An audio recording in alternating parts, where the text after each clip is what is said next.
Er was een slierplaktelproject van de Friese Vereniging van Veldbiologie, die werd toen correct opgericht. Net mijn jaren timmerman, Wie Baltenburg, mijn compaan van Joert Dijsers, maar die weer erbij. Die zei van, god, dat is een slierplakproject en de maat tellingen die er worden en daar had ik eigenlijk geen tijd voor zoals toe beginnen wat tellen willen. Nou ja, ik ben in griep, dus het weer vanzelf een prachtige gelegenheid. En in die tijdgang werd nou het Wiert, het bungalowpark, dat werd toen een hele grote slierplak voor skriezen en wansen, vooral voor skriezen. Dus daar gingen we altijd heen. En eigenlijk, in die tijd kwam we heel vaak in de orde van. Nou, sinds het kwam toen ik stage erin moest, toen wilde ik heel graag bij het Friese Geer stage erin.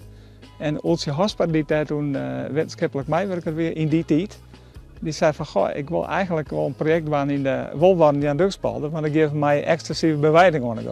En dat hebben we toen gedaan. Dus vanaf die tijd ben ik hier heel vaak geweest.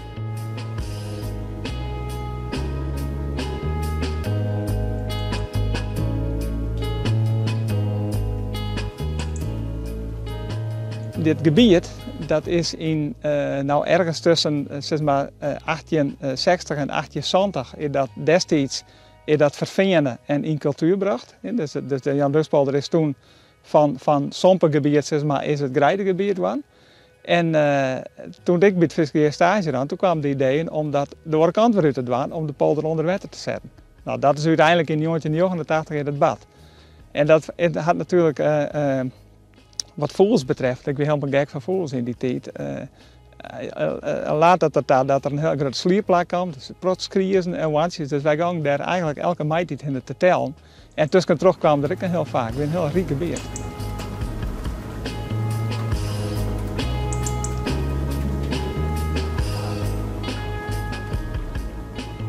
Nou, ik wil hier even eigenlijk zien, want dit is een heel mooi hoekje. Hier zijn stukjes die ben destijds die sletten tegengehoord.